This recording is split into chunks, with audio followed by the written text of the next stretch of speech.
वो हमने देख लिया।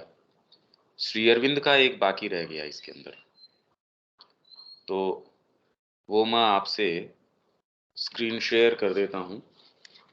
इसके विषय में श्री अरविंद क्या कहते हैं, आपको स्क्रीन मिल जाएगी, यहाँ जाओ जाए।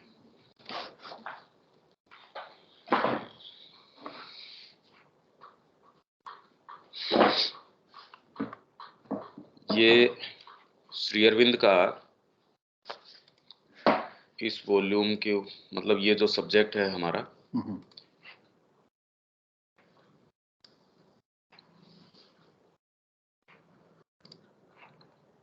ये 31वां वॉल्यूम है। ये आप लोगों को स्क्रीन मिल रही होगी मेरे ख्याल से,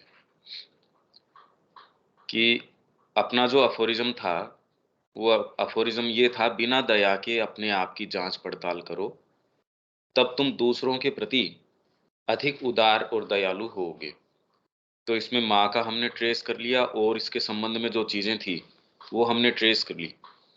श्री अरविंद कई स्थानों पे कहते हैं, ये एक इसके अंदर प्रासंगिक लगता है, ये मैं आप लोगों के लिए पढ़ देता हूँ।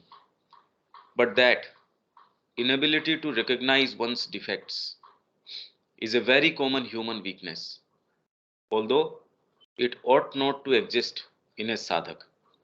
एक साधक के अंदर ये होनी, it ought not to exist, नहीं होनी चाहिए, पर ये एक वेरी कॉमन ह्यूमन वीकनेस है कि inability to recognise one's defects, अपने खुद के दोषों को इनएबिलिटी टू रिकॉग्नाइज, ये कॉमन ह्यूमन वीकनेस है, पर साधक के अंदर ये नहीं होनी चाहिए।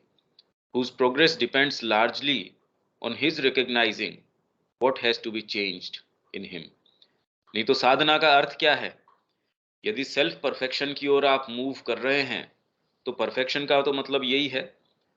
हाँ, पर इसका मतलब ईगोइस्टिक तरीके से ये देखना कि मेरे अंदर ये फॉल्ट है और इसको मैं ठीक कर लेता हूं, प्रक्रिया ऐसी नहीं होती। एक्चुअल जो प्रक्रिया है वो ऐसी होती भी नहीं, क्योंकि एक सीमा के बाद में आपके अंदर जो चेंजेस होने हैं वो आपकी शक्ति सामर्थ्य से बाहर के हैं। उसके लिए तो एक हायर पावर, एक हायर डायनेमिज्म है, वो आके आपको चेंज करेगा। आप खुद ही चेंज कर लेते तो साधना कर ही लेते। इसलिए कृष्ण प्रेम से पूछा गया, उन्होंने कहा मैं क्या साधना करूंगा, साधना मेरे को चेंज करती है। साधना एक हायर और डीपर डायनेमिज्म है, वो करता है काम। आप ही यदि कर लेते तो आप साधना भी कर लेते, उसके साथ दूसरी भी चीज कर लेते, ऐसा नहीं है। Note that the recognition by itself is sufficient, कि आप रिकॉग्नाइज कर लो और अपनी फॉल्ट्स को आप सही कर लो। ये खाली रिकॉग्निशन सफिशिएंट नहीं है, but it is a necessary element, ये आवश्यक तत्व है इसके अंदर। It is of course a kind of pride और vanity which considers this necessary for strength and standing। Not only will they not recognize it before others, अपनी faults को वो दूसरों के सामने recognize नहीं करेंगे, but they hide their defects from themselves, or even if obliged to look at it with one eye, look away from it with the other। अपने आप को भी वो recognize नहीं करते अपने आप के सामने कि यार अपने अंदर तो ये वाली बातें हैं। ये बहुत लेट बाद में समझ में आती है, अचानक आपको सरप्राइजेस मिलते हैं, अरे ये मैं कैरी कर रहा हूं इतने लंबे समय से। सामान्य व्यक्ति की तो बात छोड़िए, उसके सामने कभी अराइज ही नहीं हो सकती वो चीजें।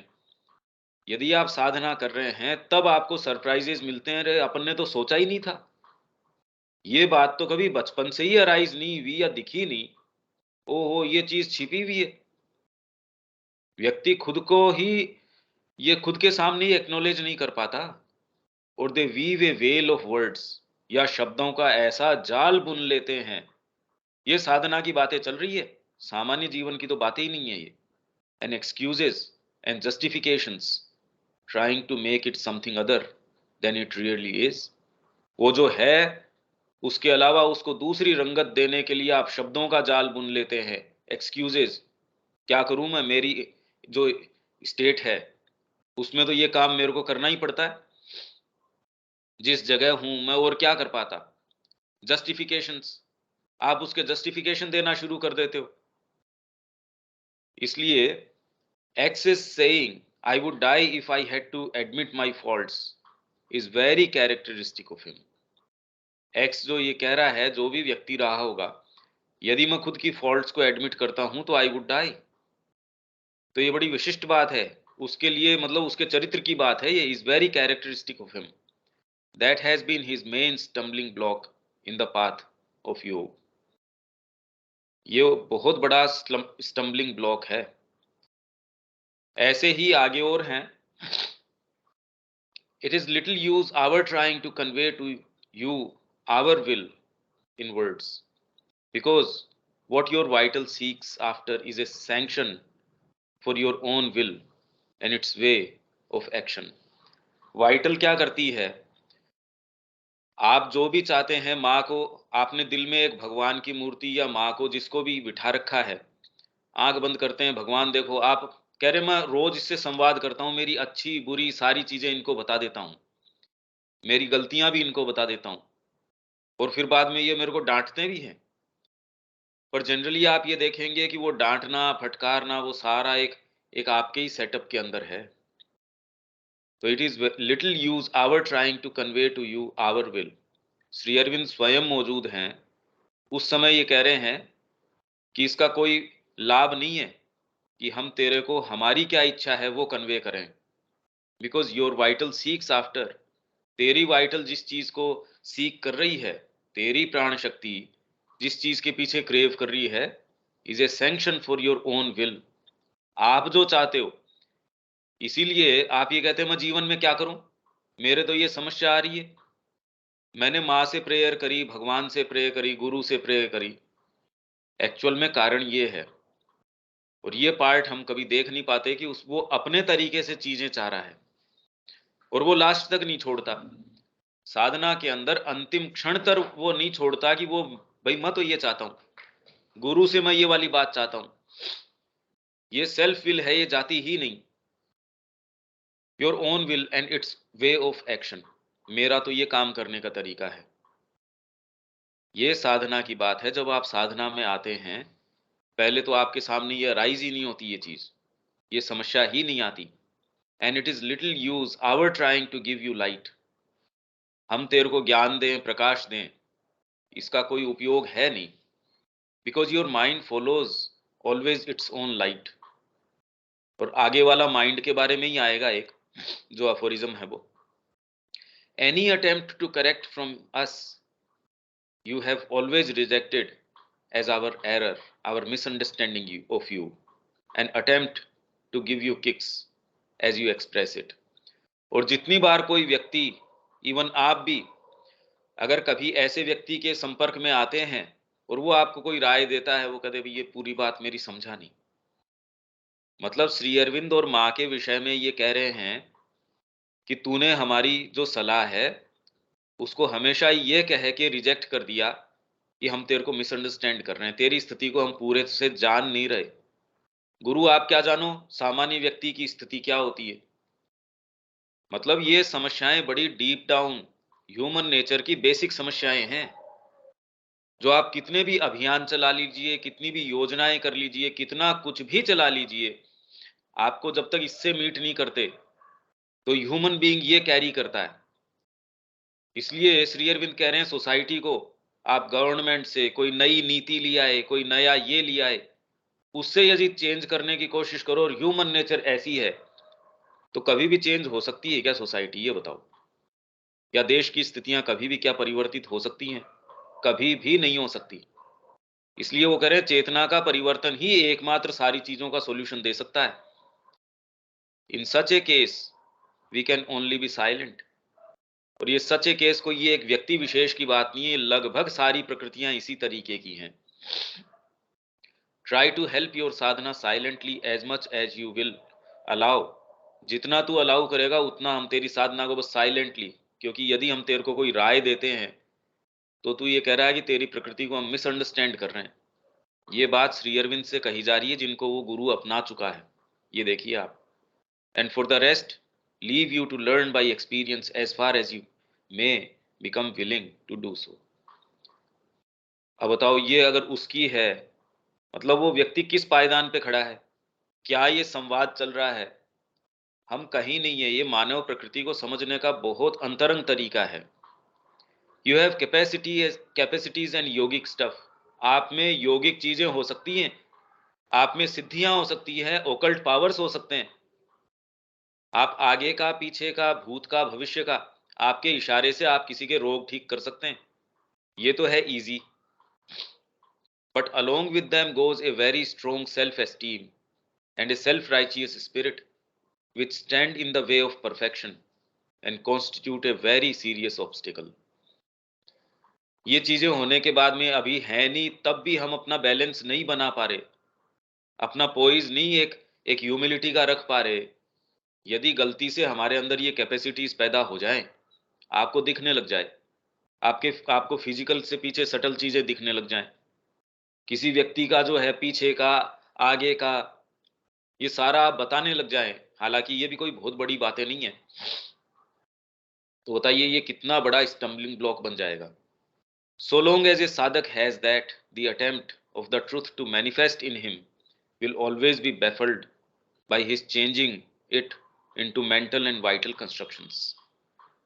वो ऐसा कोई भी प्रयास उसमें किया जाता है, कोई शक्ति उसमें काम करती है, वो उसको मेंटल और वाइटल कंस्ट्रक्शंस के अंदर बदल देता है, which distort it, turn it into ineffective half truth, or even make truth into itself a source of error। I would not have written even so much, मैं तेरे को इतनी बातें नहीं लिखता, if you had not pressed so persistently for an answer. तूने बार बार मेरे को ये कहानी, मेरे को तो बताओ ही, जो सच्ची बात है वो बताओ। तो तूने क्योंकि मेरे को इतना प्रेस किया और परसिस्टेंटली तूने प्रेस किया मेरे को, इसलिए मैं तेरे को इतनी जो हार्ड बात है, सो ये इस तरीके की, वो तेरे को बता रहा हूँ। नहीं तो वो हर जने को बताते ही नहीं ये बात, और जबकि सच्चाई है हमारे जो बीइंग की। ये हम बात करते हैं साधना की, हम बात करते हैं परफेक्शन की, ये चीजें हम कैरी कर रहे हैं। हमने एक मूर्ति बना ली अंदर अपने गुरु की, हम कह रहे हैं रोज हम बड़े सिंसियर हैं, डेली जाके जैसी है हू बहू उनको कह देते हैं, और फिर वो हमको यस या नो या सैंक्शन या उसके लिए रिब्यूक या जो भी चीज आवश्यक है वो करते हैं। तो हम तो बड़े सिंसियर हैं। अरे श्री अरविंद वहां स्वयं मौजूद हैं, वो उनको कह रहा है व्यक्ति, और फिर कह रहा है कि आप मिसअंडरस्टैंड कर रहे हैं मेरी बात को, आप समझ नहीं पा रहे मेरी स्थिति को, या आपने तो ये बिठाई रखा है कि मैं तो कुछ भी करूंगा वो गलत ही है। ये कैसे? यदि आप इस भूमिका के ऊपर आओ तब आपको सेंस आएगा कि ये बात कितनी समस्या वाली है। मतलब जब तक आप इसमें पदार्पण नहीं करते हैं, तब तक तो इस बात की गहराई और इसका वजन है वो समझ ही नहीं आएगा। I hope you will not take it as misunderstanding और मियरली अनदर किक, कि मेरा जो ये लेटर है वो तू तू इसको एक मेरी मिसअंडरस्टैंडिंग के रूप में या कोई तेरे को दूसरा मैंने किक दिया हो उस रूप में नहीं लेगा। If you do not want criticism और correction from us, you should at least develop better the power of self criticism and self correction in yourself, without which no perfection is possible। यदि हमसे आता criticism या जो भी सच्चाई है, criticism क्या है वो तेरे को अगर कम जमता है, तो तेरे अंदर ऐसा पावर डेवलप कर जो सेल्फ क्रिटिसिज्म की हो और सेल्फ करेक्शन की हो। तो अपनी जो समस्याएं हैं, इनफैक्ट आप अपने स्तर पे वो देख भी नहीं सकते, एक एक सीमा तक देख सकते हैं, उसके बाद में देख नहीं सकते। और फिर बाद में ये कहें भी कैसे कि ये वाली चीज प्रॉब्लमेटिक है और ये वाली सही है, किस लाइट में? सही या गलत क्या? कोई भी एक्ट तो अपने आप में सही गलत है नहीं। संहार कर्म है, किसी को मारना है, वो अपने आप में एक्ट एक जगह सही हो सकता है, एक जगह गलत हो सकता है। तो जब आप साधना के मार्ग में चलते हैं, तो बुद्धि के उसके आधार पे तो आप ये जस्टिफाई कर नहीं सकते या इसको स्क्रूटनाइज कर नहीं सकते कि ये वाली चीज सही है या गलत है। पर आप ये देखिए कि कहाँ तक ये प्रॉब्लम्स आपको चेज कर रही हैं। तो ये हम जो बात कर रहे थे कि निर्ममता से जो अपनी चीज है, बिना दया के अपने आप की जांच पड़ताल करो, तब तुम दूसरों के प्रति अधिक उदार और दयालु होगे। मतलब इसके अंदर यदि आपके अंदर अंतरात्मा का आविर्भाव नहीं है, तो एक सर्टेन लिमिट से ज़्यादा आप कर नहीं सकते, कर ही नहीं सकते। और इनफैक्ट वो आपके लिए यदि एक सीमा से ज़्यादा करते हो तो वो नुकसानदायक भी हो जाएगा। क्योंकि पॉजिटिव मार्ग तो मिला नहीं आपको कि मेरे को करना ये चाहिए, और आप नेगेटिविटीज़ के ऊपर ही कॉन्संट्रेट आपने कर लिया, तो आपकी सारी जो लाइफ एनर्जी है, वो सोख ली जाएगी इसके अंदर। करोगे क्या आगे? अरे भई मेरे अंदर हज़ार तरीके की कमियाँ हैं। इनफैक्ट आगे ये मुद्दा रहता भी नहीं कमी है या क्या है, क्या नहीं है। मेरे को ये काम दिया गया है, मेरे को इस मार्ग पे चलना है। टाँग में मेरे लचक है, दर्द है, चला नहीं जाता, जो भी है, पर मैं चल रहा हूँ भी, मेरी जिस भी गति से। तो इश्यू फिर बाद में इस तरीके का रहता नहीं। इसके अंदर यहाँ तक तो मेरे ख्याल से जो अपन 3 दिन से इसकी बात कर रहे हैं, ये कुछ-कुछ क्लियर होता आ रहा है। अब हम आगे वाला अफ़ोरिज़्म पकड़ सकते हैं यदि इसके अंदर कोई आपके इश्यू है, बाकी तो यहाँ तक बिल्कुल क्लियर हो जाना चाहिए।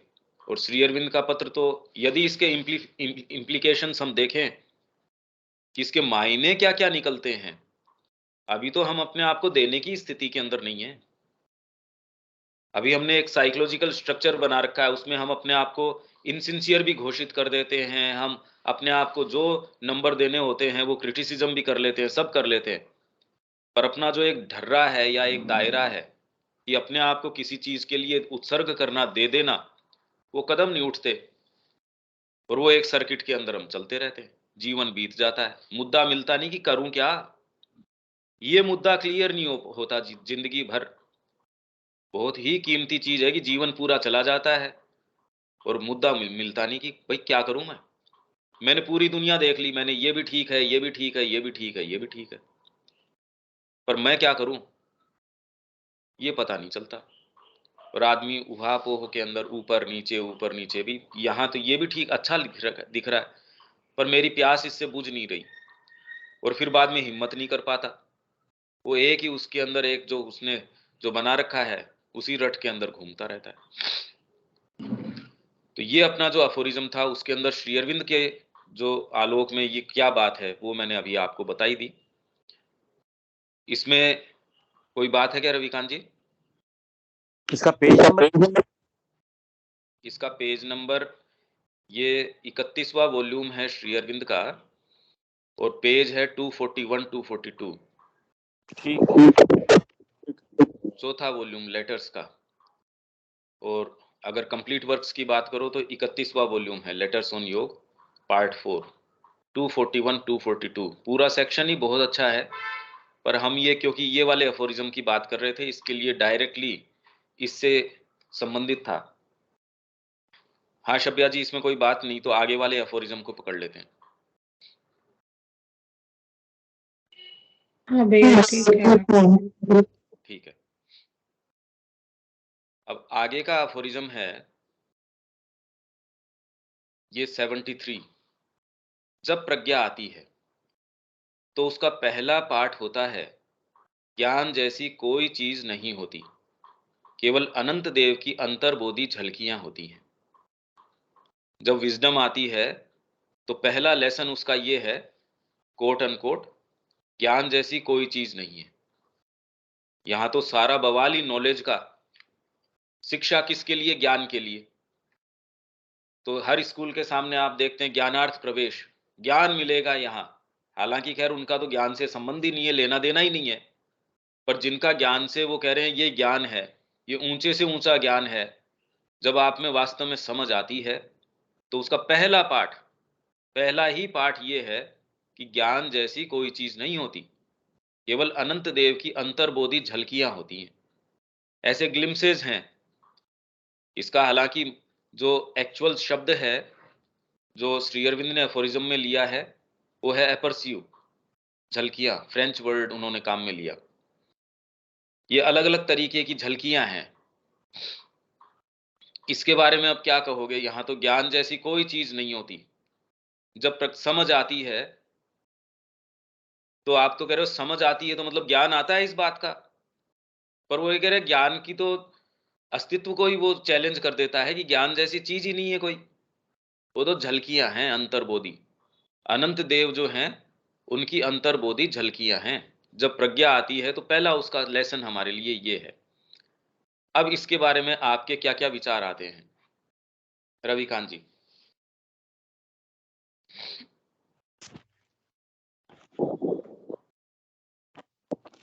एक मिनट।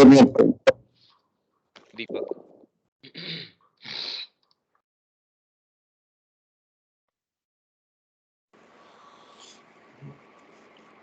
विचार है सच। हाँ, ये मतलब अभी इसको पढ़े हैं तो इसके ऊपर सोच रहे हैं तो डेफिनेटली वो जो अनुभव है, रियलाइजेशंस हैं, वही एक तरह से वही चीज है।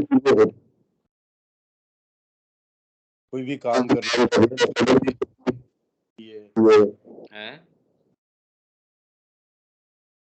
कभी कोई साउंड कर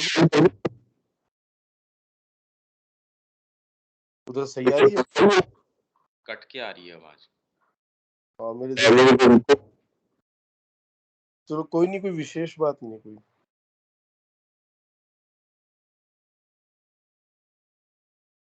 हाँ जी, शब्या जी, इसमें कोई बात?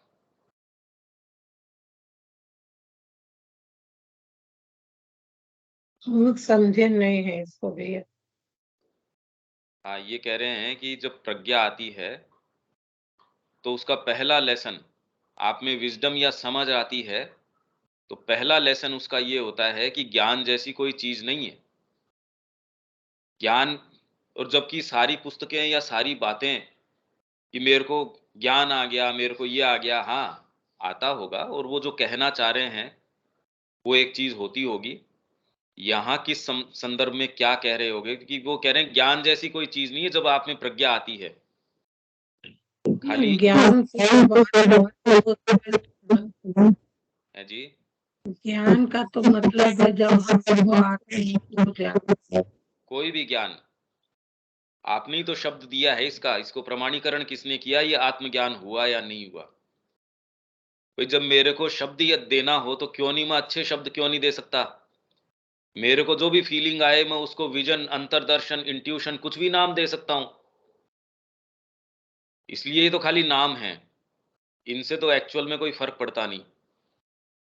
ये अब ज्ञान है, उसको आत्मज्ञान कहने से भी क्या फर्क पड़ गया? और उसका मतलब क्या है? यही तो कह रहे हैं, अगर आत्मज्ञान को हम प्रज्ञा कहें तो उसके ये समझ में आती है कि ज्ञान जैसी कोई चीज ही नहीं है। खाली ये तो अंतर्बोधि, जो अनंत देव की अंतर्बोधि झलकियां हैं, इसका क्या मतलब हुआ? और ज्ञान का क्या अर्थ हुआ? ज्ञान क्या कहें?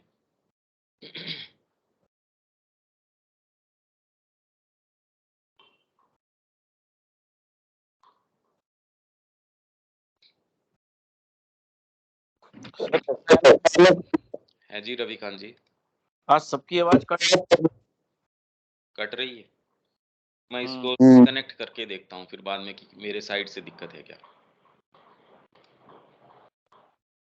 जो ज्ञान एक्चुअल नाम की कोई चीज नहीं होती है। जो असली ज्ञान है, चीज तो होती है, सॉरी, जो असली ज्ञान है जब हमें प्रज्ञा जागृत होती है और प्रज्ञा के द्वारा जो अंतर्बोधि झलकियां आती हैं। हम असली ज्ञान की बात कर रहे हैं, नकली वाले की बात ही नहीं कर रहे। आप नकली तो शब्द हटाओ, अब असली वाला भी जो है जी, वैसी भी कोई चीज नहीं होती है। नकली और असली क्या होता है कि ये ज्ञान नकली है और ये ज्ञान असली है, ये कौन सा?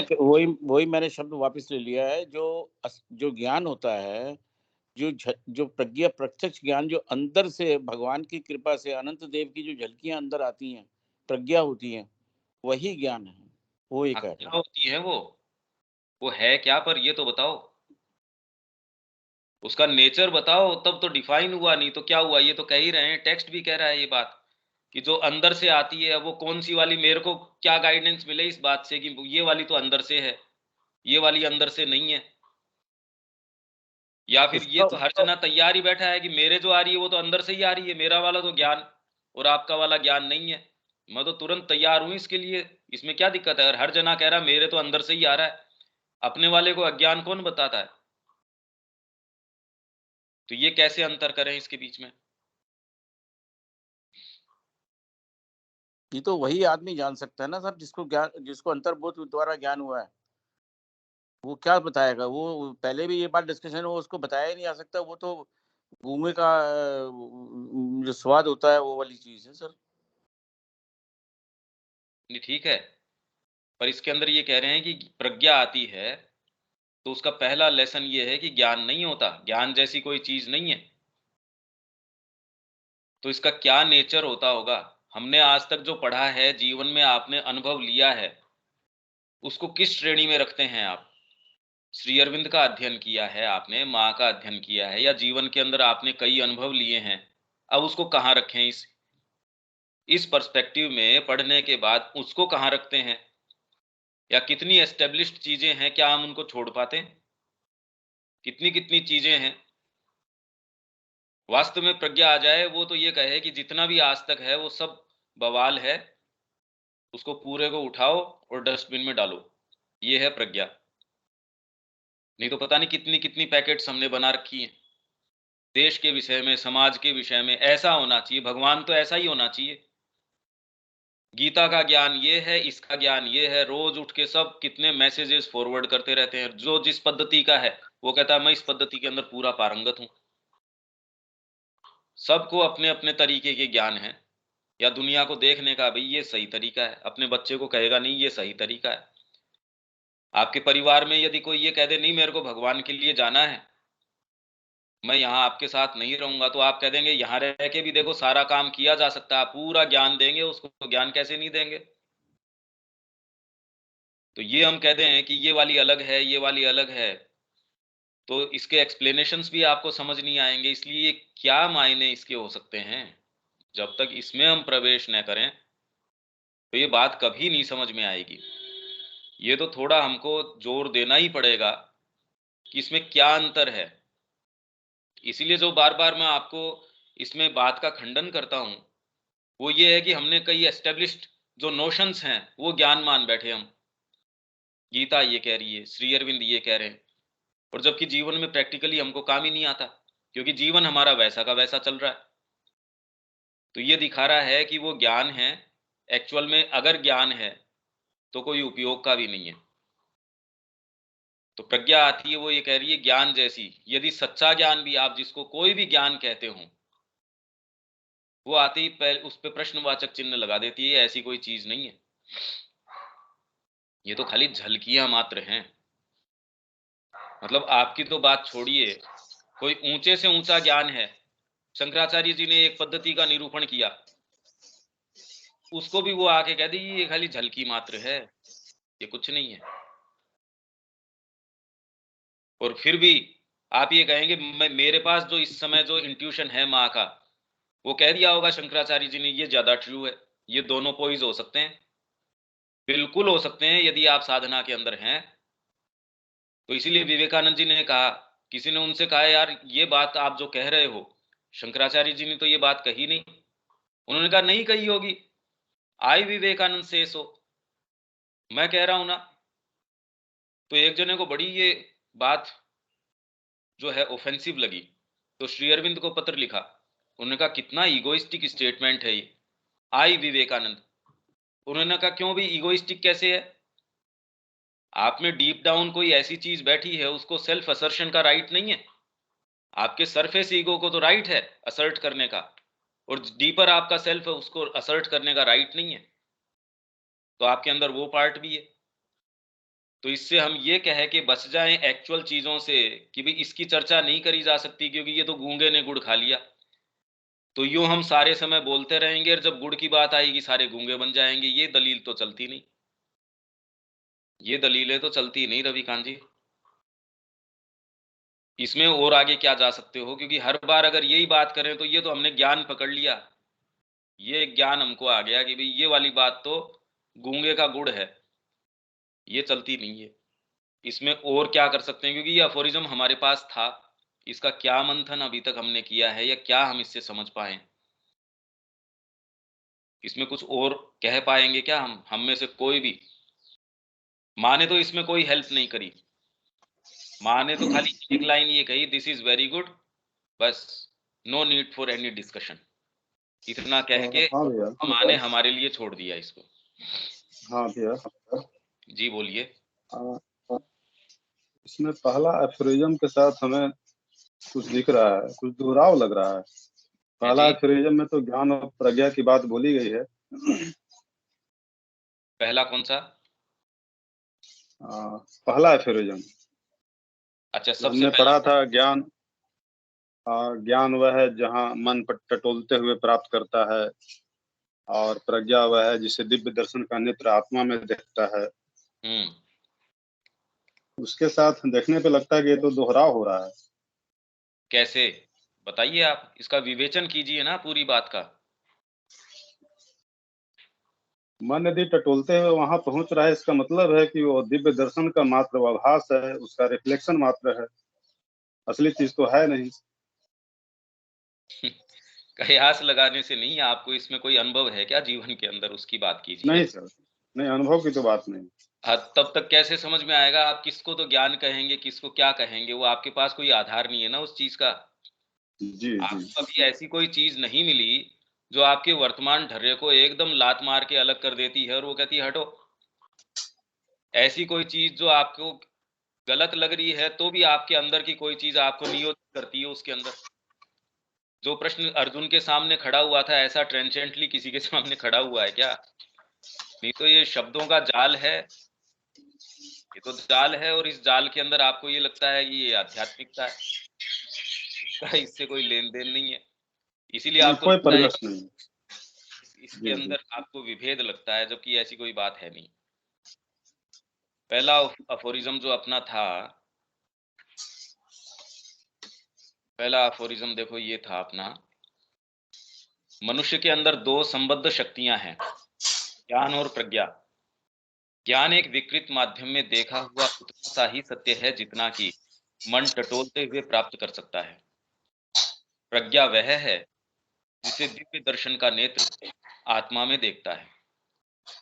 तो इसके अंदर विकृत माध्यम में देखा हुआ, पहले तो इसको भी आपने पूरा विवेचन उस समय क्या किया था, ये आपको याद है क्या? अगर इसका विवेचन आप बताते हो तो भी कोई बात समझ में आती है। इसके अंदर अब हमने क्या रिजोल्व किया था, आपको कुछ याद है इसमें? उसमें थोड़ा थोड़ा याद आ रहा है कि मन के पास जो भी प्राप्त होते हैं, बहुत टूटे फूटे रूप में प्राप्त होते हैं। वो क्लियर उसके पास इमेज नहीं बनते। आप सारा जीवन तो उसी के आधार पे चलाते हो। जी अब वो टूटा फूटा है या जो भी है, और आपके पास दूसरा माध्यम क्या है? आप अपनी जॉब करते हो या जो भी करते हो, आपका जो भी पेशा है, या जीवन में चीजों का आकलन करते हो सही है या गलत है, वो टूटा है या जैसा भी है, आप तो उसके माध्यम से चल ही रहे हैं। और आपको इनकन्वीनियंस हुई नहीं। आपको इनकन्वीनियंस होती है क्या इस माध्यम से? फेल तो नहीं हो रही है। तो फिर बाद में आपके लिए टूटा हुआ कहाँ है? आपके लिए तो बिल्कुल परफेक्ट साज है, आपके काम दे रहा हो। ये बात आपको क्लास करने से पता चल रहा है। हम लोग क्लास कर रहे हैं तो पता चल रहा है कि हम लोग तो जो कुछ देख रहे हैं सब गड़बड़ देख रहे हैं। इसका ये अर्थ तो नहीं निकलता कि गड़बड़ दिख रहा है हमको। हमने ऐसा कोई निर्णय नहीं निकाला कि हमको जो दिख रहा है वो गड़बड़ दिख रहा है। अगर ये धारणा के रूप में हम स्वीकार कर लेते हैं तो लाइफ के अंदर आपके पास एक्शन करने को कुछ रहेगा ही नहीं। एक दो बीच में आपके विभेद हो जाएंगे, क्योंकि यूज तो आपको वही वाली इंटेलिजेंस करनी पड़ेगी जो आपको, जो काम जो है आपके पास। फिर आप कह देंगे नहीं, ये मेरे को जो दिख रहा है गड़बड़ दिख रहा है। करेंगे कैसे? आपके पास कोई दूसरा ऑप्शन ही नहीं है। आप इस कमरे को दूर से तब देख सकेंगे जब आपके पास खड़े होने कोई दूसरी जगह होगी। यही तो प्रॉब्लम है। ये समस्या वाली बात है कि जब तक आपको कहीं कोई थोड़ी सी डीपर इसमें कोई चीज नहीं आ जाती, तब तक ये बात खाली सुन के कभी हो नहीं सकती। ये समस्या है इसमें। तो अपन ने जो पहले अफोरिज्म में बात करी थी वो किसी को याद है क्या? पहला अफोरिज्म क्या था, उसमें हमने जो चर्चा करी थी, क्या उसमें कुछ भी याद है हमको? हालांकि ये अफोरिज्म उससे कोई विशेष संबंध नहीं रखता, पर क्या पहला वाला भी याद है हमको? मनुष्य के अंदर दो अलाइड पावर्स हैं, नॉलेज एंड विजडम। अब यहां तो विजडम से नीचे कोई बात ही नहीं करता। विजडम सिटी, स्कूलों का नाम उन्होंने विजडम सिटी, जबकि उसके अंदर तो खैर कोई इवन नॉलेज का भी दूर दूर तक संबंध नहीं है। पर जिसको हम सो कॉल्ड ज्ञान कहते हैं, वो भी इन्होंने तो इसको खंडन खंडन कर दिया, इसका दरकिनार कर दिया उसको। उसमें वो कह रहे हैं कि ज्ञान और प्रज्ञा, ज्ञान एक विकृत माध्यम में देखा हुआ उतना सा ही सत्य है तो आप जो कह रहे हैं कि हमको अभी टूटा-फूटा दिख रहा है, ऐसा नहीं।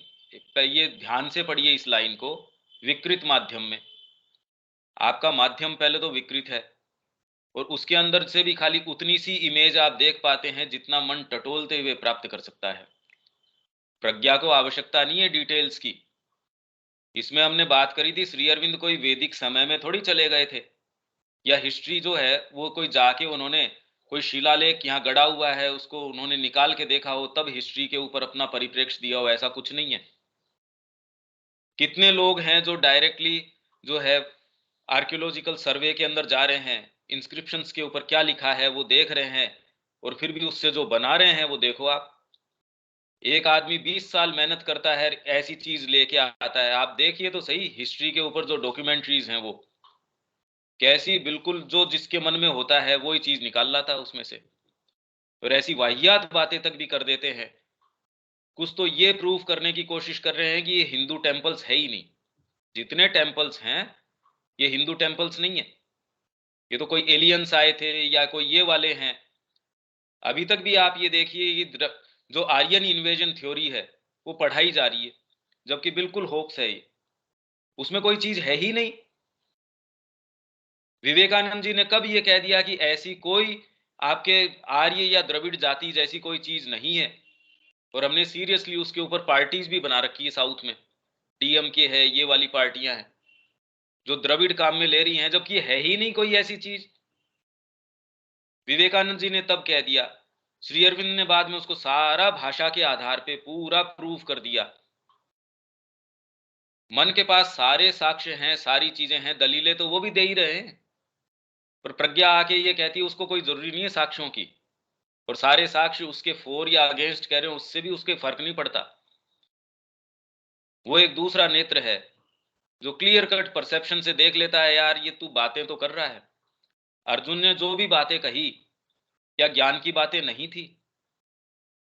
मतलब वो कौन सी ऐसी बात है जो वो सारी की सारी, वो तो वेदांत की बातें कह रहा था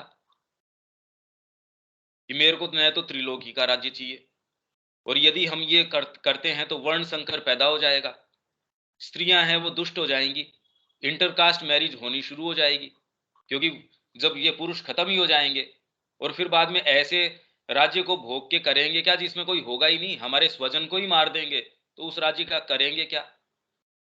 उसकी जितनी दलीलें हैं हर स्तर के ऊपर बिल्कुल वेल फाउंडेड है, यदि आत्मा की उसके अंदर वाणी न हो, यदि श्री अरविंद उनका श्री कृष्ण का उत्तर न हो, उसका अपने स्तर के ऊपर कोई उत्तर नहीं दिया जा सकता।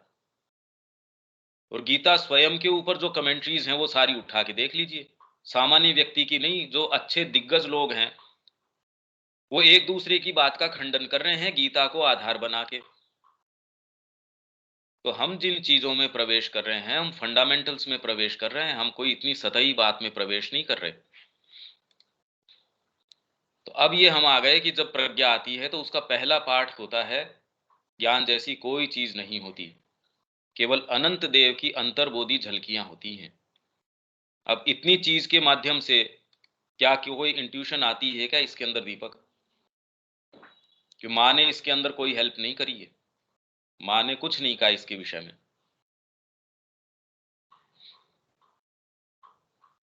नहीं, जैसे कई बार होता है कि सडनली कुछ रिफ्लेक्शंस आते हैं, तो वही बेसिकली काम के हैं, या ये मतलब हुआ इसका?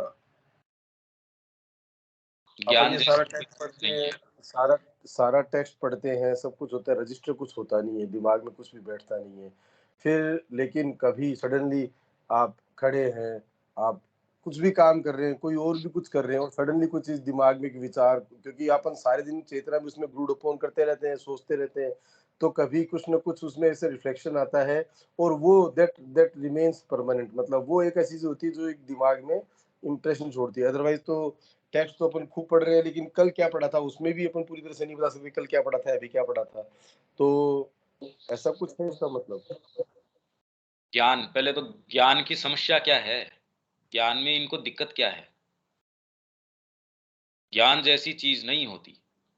हाँ, मतलब जो पढ़ रहे हैं अपन, जिसको अपन सोच रहे हैं कि ये ज्ञान है, वो ज्ञान नहीं है। ज्ञान तो जो एक्सपीरियंस और जो रिफ्लेक्शंस जो अपने को डीप डाउन कहीं से आते हैं, वही एक्चुअली काम के और वही ज्ञान होता है। यही मतलब हुआ नहीं हुआ? ना, वो इसका कोई मतलब नहीं है। विज्ञान की सबसे मोटी समस्या ये है, ज्ञान ये कहता हाँ मैं समझ गया, मैंने परमात्मा की एक पद्धति बना ली, वो ऐसा है, मैंने निरूपण कर दिया उसको। अद्वैतवादी कहता है पूरी उसके ऊपर फिलोसॉफी अपनी chart out, well chart out पद्धति बता देगा। विशिष्ट अद्वैत वाला कह देगा ये अरे ये हमने बता दिया परमात्मा का ये। दूसरा कह देगा मैंने बिल्कुल विवेचन कर दिया है इसका, तत्व विवेचनी मैंने तो निकाल दी इसके अंदर, इतने भाग के अंदर हमने गीता की पूरी अक्षर से सारी टीका निकाल दी, पूरा ज्ञान आ गया। ज्ञान की प्रकृति यही है। वो ये कह रहा हाँ मैं समझ गया, मैं इस चीज को जान गया। प्रज्ञा आके ये कहती है आप इस तत्व को जान नहीं सकते, आप डिलिमिट नहीं कर सकते उसको, उसके स्वरूप को आप बता नहीं सकते। और प्रज्ञा ये भी कहती है कि बता नहीं सकते, इससे भी वो नहीं बंधता। क्योंकि जब आध्यात्मिक जीवन में जाते हो आप बहुत एकदम सटीक तरीके से भी चलते हो, आप कहते हो बिल्कुल मैं जानता हूं, अभी तो यही काम करने का है। मतलब डिटेल में आप जानते हैं कि ये वाले के अलावा कोई दूसरी चीज नहीं हो सकती। तो ये खाली अनंत देव की अंतर्बोधि झलकियां होती हैं। मतलब अल्टीमेटली आपका कितना भी ऊंचे से ऊंचा ज्ञान है, भी पहले तो माध्यम क्या है आपके ज्ञान का। आप जिसको अंतरात्मा कह रहे हैं, आत्मा कह रहे हैं, अरे वो भी अपने आप में कितना क्या कर सकती है। आपने कह दिया आत्मा का ज्ञान है, ये कह के आपको लगता है कि आपने ये जो डिस्कशन है इसको क्लोज कर दिया, एज इफ आत्मा कोई बहुत ऊंची चीज है। हमने ही तो मान रखी है आत्मा ये वो, शब्द ही तो है ये खाली। तो आज तक की आध्यात्मिकता, सो कॉल्ड आध्यात्मिकता है, वो एज सच आपके ज्ञान के दायरे में आ जाती है और आप कहते हो वो कुछ नहीं है ये। इसीलिए ये बात भी कि हमेशा अपनी चेतना की टॉपमोस्ट हाइट्स के ऊपर रहिए और उससे कर्म कीजिए। जब आप एक्चुअल में साधना की लाइन में होते हैं, आप कहते हैं ठीक है यार ये बात बात ही है। इस समय क्या बात है वो है अंतर्बोधि जो झलकियां हैं आपकी, वो आपको ये दिखा जाती है पहले तो ये कि जितनी भी आज तक बातें हैं वो बिल्कुल निस्सार हैं। वेद कभी इस चीज को अटेम्प्ट नहीं करता कि वो आपको ज्ञान दे, वो जैसी चीज है वैसी को आपको सामने परोस देता है, भाई ये है। इसलिए उसमें सूक्त हैं, उसमें एक अलग अलग अलग अलग ऋषियों के सूक्त हैं। उन्होंने अपनी जो एक सर्टेन क्रिया है या जो भी चीज है उस समय जो आया वहां वो लिख दिया, हो गया। न उन्होंने उसको कोई भाषा से डेकोरेट करने की कोशिश करी, न उन्होंने विचारों के अंदर संबद्धता बताने की कोशिश करी। न आप माँ के एजेंडा में देखते हैं जब उनके जो भी अनुभव हैं उनके पहले बाद में कोई कनेक्शंस, माँ कह रही मेरे को नहीं पता। मतलब माँ ये कह रही है मैं ये जानती हूं मैं कौन हूं, मैं ये बिल्कुल जानती हूं, पर इससे ज्यादा मैं क्या हूं क्या कर रही हूं ये मेरे को नहीं पता है इन बातों का। अब जब माँ कह रही है कि मेरे को नहीं पता ये है क्या सारा अड़ंगा, हाँ मैं कौन हूं मैं ये जानती हूं। तो इसलिए और बच क्या जाता है इसके अंदर, ये आप ये देखिए कि इसमें फिर बाद में आपके पास बचा क्या। एक्चुअल में तो ये जितना भी कोलाहल है आध्यात्मिकता का, इसका उसका मतलब जो आप ऊंची से ऊंची बात, हम जो ये सरकारी नीतियां हैं और हैं जो ये इतनी फॉल्सहुड है उसकी तो बात ही नहीं कर रहे। जो आपके ज्ञान के नाम से आध्यात्मिकता के नाम से इतना जो शोरगुल है, वो भी वास्तव में जब आप एक सही पोइज में होते हो तो आप ये कहते हो यार ये सब बिल्कुल बेकार है, ये कोलाहल है। और अंतर्बोधि झलकियां हैं, झलकियां मतलब भाई इस जगत का भी कितने कितने लेयर्स हैं। एक शरीर आपको दिख भी रहा है तो भी उसमें कितनी कितनी लेयर्स हैं। डॉक्टर उसको किस तरीके से देखता है और उसकी भी पद्धतियां कितनी कितनी है। होम्योपैथी अलग तरीके से देखती है, आयुर्वेद अलग तरीके से देखता है। और उसके अंदर दूसरा ये कह रहा है उसको प्राणिक है, उसमें तीसरा उसमें मन है। तो आप में खुद में साइकोलॉजी की, फिजिकलिटी की, वाइटलिटी की, मेंटेलिटी की, फिर आपके जो आत्मा है उसमें एक व्यक्ति में इतनी लेयर्स हैं, तो इस जगत के कितने कितने वर्णन हो सकते हैं। तो आपका कोई भी एक वर्णन क्या इस जगत को समाहित कर सकता है? जो आपको फिजिकल चीज दिख रही है उसको भी समाहित नहीं कर सकता, तो जो एक्चुअल रियलिटी है, आपके कितने भी ऊंचे से ऊंचा अनुभव है, वो उसको कितना समाहित कर सकता है? वो तो झलकी मात्र ही हो सकती है। आपने कैमरे से कितना भी अच्छा कैमरा हो और कितना भी उसके इन डेप्थ पिक्चर लेता हो और बहुत अच्छे पिक्सल्स हो, मतलब अराउंड 3D लेता हो, चारों तरफ की लेता हो और 360 डिग्री लेता हो, चारों तरफ की जितनी ले सकता हो, पर है तो झलकी। भाई एक कोई पोइज है, एक कोई चीज है, एक कोई ग्लिम्स है, उसी को तो कैप्चर करेगा। तो इससे ज्यादा क्या हो सकता है? कितनी भी बड़ी आध्यात्मिकता हो, कितनी भी बड़ी कुछ भी हो, पहले तो माध्यम इनसफिशियंट है, और फिर बाद में आप उसका जो बनाते हैं, क्या बनाते हैं आप, वो झलकी से ज्यादा कैसे हो सकती है? आपका बहुत अच्छा कैमरा हो सकता है, टेक्नोलॉजी बहुत अच्छी हो सकती है, पर यहां भी आप समझते हैं यार पानी ठीक है, वो तो बह गया, आप थोड़ी है वहां, वो तो खाली एक क्लिक के अंदर जितना आया उतना ठीक है। तो कितने कितने लेयर्स यही हैं, उसका वर्णन नहीं हो सकता, तो जो सुप्रीम रियलिटी है उसकी बात ही क्या करी जा सकती है? तो जब विजडम आती है, ये जब असली समझ आती है, तो आप ये कहते हैं ये सब हटाओ इसको। इसीलिए कई तो कहते हैं कि जब तक आपको अनुभव न हो जाए तब तक ये पढ़ना लिखना भी बहुत काउंटर प्रोडक्टिव है। कुछ लोग तो ये कहते हैं कि सच्चे ज्ञान के अंदर आपका जो ये पढ़ना है, आध्यात्मिक बातों की चर्चा है, ये सब काउंटर प्रोडक्टिव है, क्योंकि आप में चीजें बन जाती है। आप खुद ही देख लो, आपके जीवन के अंदर जब जहां जो फिट लगता है आपको कन्वीनियंस के हिसाब से, वहां आध्यात्मिकता की बातें, ज्ञान की बातें, उसकी बातें सब फिट कर लेते हो। वो न होती तो कम से कम आपके पास थोड़ा चांस होता कि भाई मेरे को सांस नहीं आ रहा, मैं किसी गुरु को देखूं और मैं कोई गाइडेंस लूं। अभी तो आपकी बुद्धि के पास सारी चीजें हैं, जहां जो उसको फिट करनी होती है, आप भगवान से प्रश्न भी करते हैं, भगवान आपको कह भी देते हैं, आपको अंतर दर्शन भी हो जाते हैं, अंतर प्रज्ञा भी हो जाती है। फिर आप ये कहते हैं डीप डाउन की नॉलेज, जो आत्मज्ञान आता है, ये ज्ञान आता है, ये सारे कोई कुछ नहीं है। इसीलिए ऐसे ज्ञान जैसी चीज को आप आत्मज्ञान कहते हो या कोई भी ज्ञान कहते हो, जब तक वो आपके कदम को नहीं चलाता वो कुछ भी नहीं है।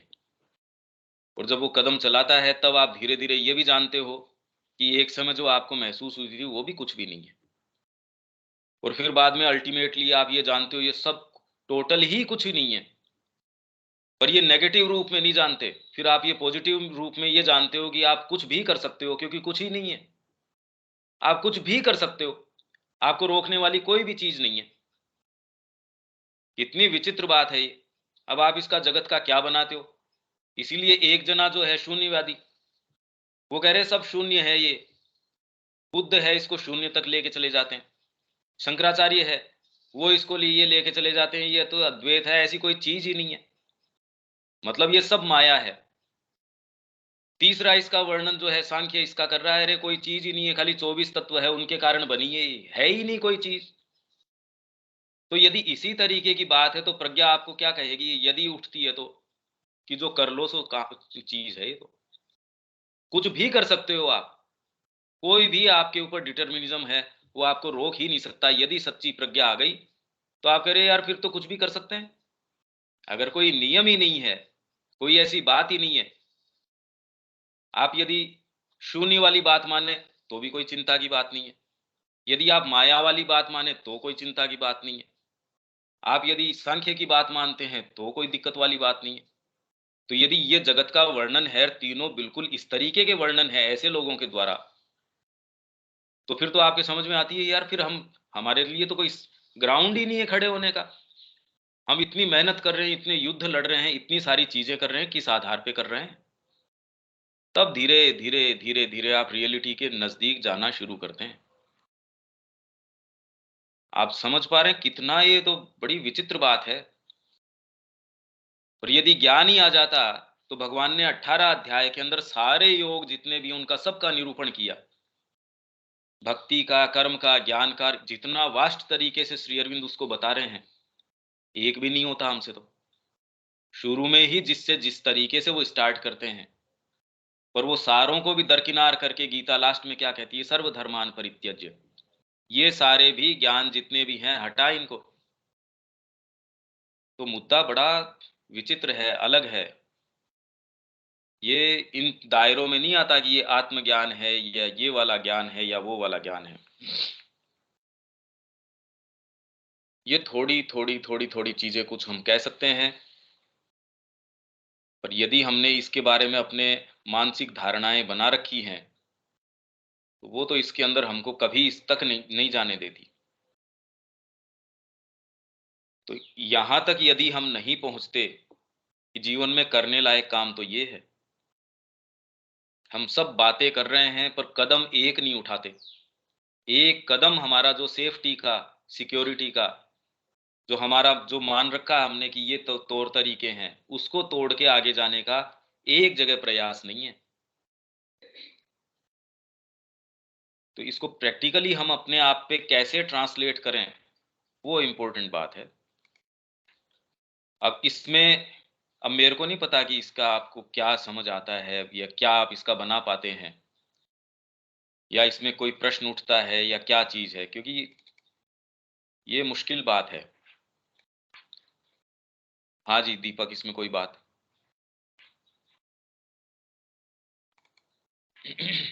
नहीं, ये जो एग्जांपल आया था वो फोटो खींचने वाला, वो हाँ, वो एक कुछ ऐसा एक ग्लिम्स देता है कि हाँ भी ठीक है कि वो अपन एक कोई चीज कहीं पे कोई किसी भी हाईएस्ट माइंड पे या हाईएस्ट जो नॉलेज अपने को जिसको लग सकता है, कोई एक एस्पेक्ट पे किसी पे क्लिंग कर सकता है, कोई और चीज को एक्सप्लेन कर सकता है बस। और बाकी तो अल्टीमेट तो चीजें कहाँ क्या कैसे है उसका कोई भी, तभी तो नीति नीति और इति की बात करते हैं। फिर जैसे लाइन है, लाइन को वो कह रहे हैं कि आप खाली उसका रिप्रेजेंटेशन बना सकते हो। लाइन तो दोनों डायमेंशन के अंदर, मतलब इधर उधर उधर दोनों तरफ चलती है।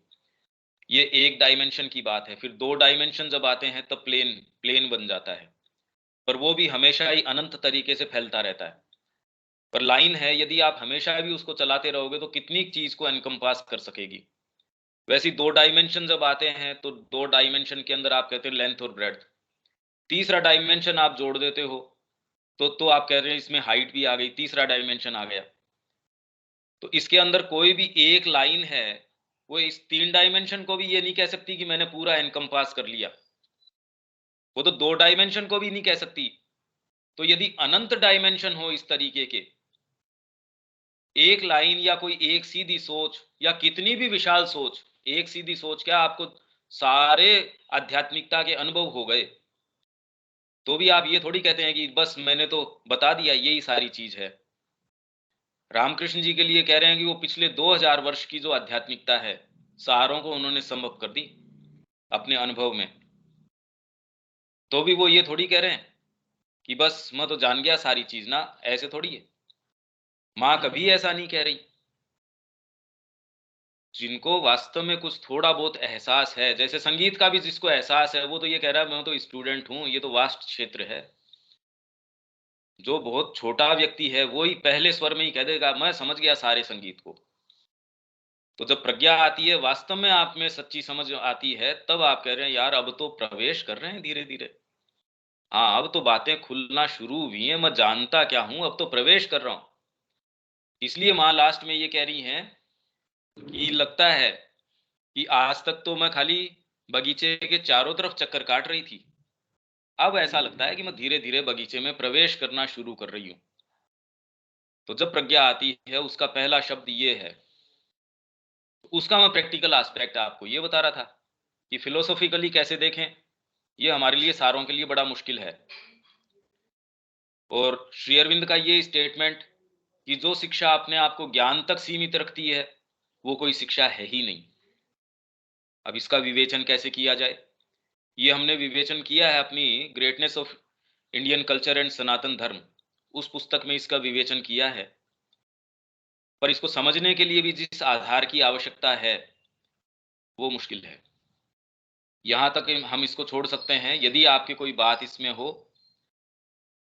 अदरवाइज तो पहले वाला भी जो अफोरिज्म था उसको आप दोबारा ध्यान से देखिए, इसको उससे कैसे संबद्ध कर सकते हैं, जोड़ सकते हैं। ये सारों को आप बार बार अपने समय पे मंथन करेंगे तो कोई चीज इसमें समझ में आ सकती है। शब्या जी, रविकांत जी, किसी की कोई बात इसमें?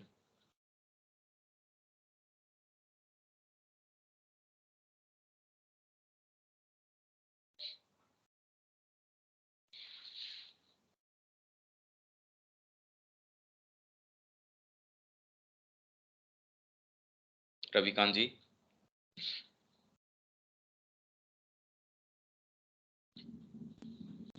तो हम तो यही कहेंगे सर कि जब प्रज्ञा आएगी होंगे, अभी तक तो प्रज्ञा ही नहीं आई है हमारे अंदर। नहीं, इसीलिए मैंने प्रैक्टिकल एस्पेक्ट से जोड़ा उसको जी। मैंने इसीलिए जोड़ा कि यदि ये समझ भी हम रखें कि हमारे जिसको हम आइडियल आदर्श मानते हैं, बुद्ध ने तो ये कहा सब शून्य है, एक दूसरा ये कहता है कि सारी चीज माया है, एक ये कहता है कि ये तो 24 तत्व आपके जिस तरीके से सेंसरी परसेप्शंस हैं, ये इन मूल तत्वों के कारण मन बुद्धि अहंकार और आपके जो ये 5 कर्मेंद्रियां 5 ज्ञानेंद्रियां, उनकी फिर बाद में तन्मात्राओं ने पंच महाभूत पैदा कर दिए, ये सारे तत्व मिला के आपको जैसा दिखता है वैसा दिखता है। तो ऐसी कोई चीज है नहीं। तो हम इस समझ तक क्यों नहीं आते, इस प्रज्ञा तक क्यों नहीं आते, फिर बाद में हम जिस सेटअप से इतने आसक्त हैं वो है ही नहीं, उसके ट्रांसलेशंस हम कैसे करते हैं, वो सच्ची प्रज्ञा है। हम सब चीज पढ़ लेंगे, सारी चीज ये है, उस ढर्रे को एक बिल्कुल एक उससे कदम आगे नहीं बढ़ाएंगे, ये विचित्र बात है ना। आप ये कह रहे हैं जब प्रज्ञा आएगी तब ये पता चलेगा, अरे क्या पता चलेगा, और प्रज्ञा होती क्या है, और कौन से जीवन का पता चलेगा। हमने ये मान बैठे हैं कि ये व्यावहारिक जीवन है, ये तो ऐसा ही चलेगा, और हम कोई और दूसरी चीज ज्ञान आ जाएगा, ऐसा नहीं है भाई, ऐसा थोड़ी है। ये वाला ऐसा नहीं रहेगा, या ऐसा है ही नहीं, यही तो कह रहे हैं। तो आप ये कह रहे हैं प्रज्ञा आ जाएगी तो और कोई चीज पता चलेगी, और कुछ है ही नहीं, पता क्या चलेगी, यही तो विचित्र बात है। पर अब ये ग्रंथि टूटती नहीं। पता क्या चलना है, जब तक ये वाली चीज को मैं इतना आसक्त हूं, मैं इसी के अंदर हूं, और मेरे को कितना अच्छा लगता है कि मैं तो मध्य को माँ का भी काम कर रहा हूं, मैं ये वाली चीजें भी अच्छी कर रहा हूं। अब ये आपकी अगर जो आपका मठ है, आप वहां के महंत हो, आपको ये कह दिया जाए छोड़ना यार इसको, यात्रा पे निकल, वो कह रहा है यात्रा पे मेरे को ये वाली सुविधाएं थोड़ी मिलेगी जो महंतगिरी में मिल रही है, तो आपको और इससे ज्यादा नहीं मिलने वाला। तो इसीलिए हम अपने अपने अपने दायरे बांध के बैठ गए, मैं यहाँ का महंत हूँ, या मेरे को ये वाली चीजें समझ में आ गई, मेरे ये ठीक है, मेरे ये ठीक है। फिर हम कह रहे हैं प्रज्ञा आएगी, या कोई प्रज्ञा ऐसी नहीं आएगी, कहां से आ जाएगी अलग से, और कहां से आ जाएगी। शब्या जी। सर मैं कुछ और कहना चाह रहा था जी। ये तो आपने बहुत जबरदस्त प्रश्न खड़ा कर दिया ना कि साहब प्रज्ञा नाम की कोई चीज ही नहीं है, प्रज्ञा कहाँ से आएगी, इसी ज्ञान के अंदर से प्रज्ञा आएगी। मतलब नहीं, हम अंदर से नहीं आएगी। तो सब आप कह रहे हैं प्रज्ञा नाम की कोई चीज ही नहीं, तो आएगी कहाँ से, अभी आपने कहा है। विभेद नहीं है इनके अंदर, आपका ये जीवन और प्रज्ञा, इनमें विभेद नहीं है कि मेरा प्रैक्टिकल लाइफ, मेरी साधना और मेरा ज्ञान, आप सोचते हैं और कर्म करते हैं, उसमें विभेद थोड़ी है। आपने ये सोचा कि मेरे को यहाँ कील ठोकनी है, विचार आया आप वहां कील ठोकते हैं, तो कर्म में इसमें अभी विभेद है। कहते हैं कि भगवान का काम करना चाहिए, या जो भी कहते हैं आप, और जो कर्म करते हैं वो तो आपका जैसा है वैसा है। मैं तो ये कह रहा हूं कि प्रज्ञा और कहीं से नहीं आएगी। आपको जब ये दिख जाता है कि और कोई दूसरी चीज है ही नहीं, पूरा संसार है, वो खाली जगदम्बा की क्रिया है, तो आप और करोगे क्या।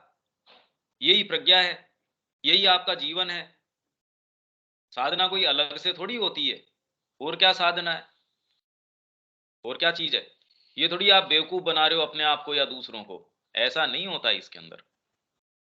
तो मतलब कहने का यही है ना कि हम पूरे इसको सारा जो हमारा ये है इसको मथा जाए, और मथ करके इसमें से जो सार तत्व है वो निकाला जाए, वही प्रज्ञा है।